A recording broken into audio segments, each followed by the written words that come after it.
A la trama de corrupció de les empreses Special Events i Orange Market s'ha afegit l'empresari de la construcció José Luis Ulibarri, a qui el PP valencià va concedir 13 llicències de televisió digital local de 14 possibles.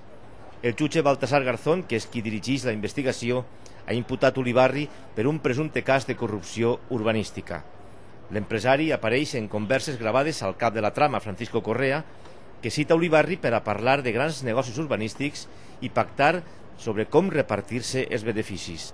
En la investigació sobre la xarxa de blanqueig de diners, suborn i tràfic d'influències també apareix el municipi castellonenc de Xilxes, i és que l'empresa constructora d'Ulibarri forma part de l'accionariat de Xilxes Golf Resort, que presenta un projecte per a construir un camp de golf i 6.500 vivendes. Sobre esta trama ha parlat avui Mariano Rajoy, que ha demanat la recusació de Baltasar Garzón per haver participat en una cacera amb el ministre de Justícia Mariano Fernández Bermejo.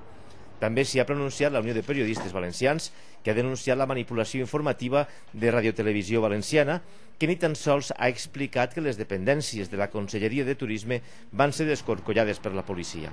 Sobre esta trama s'ha parlat també, encara que molt breument en les Corts, i és que serà demà quan a la sessió de control el president Francesc Camps explicarà la relació de la Generalitat amb l'empresa Orange Market.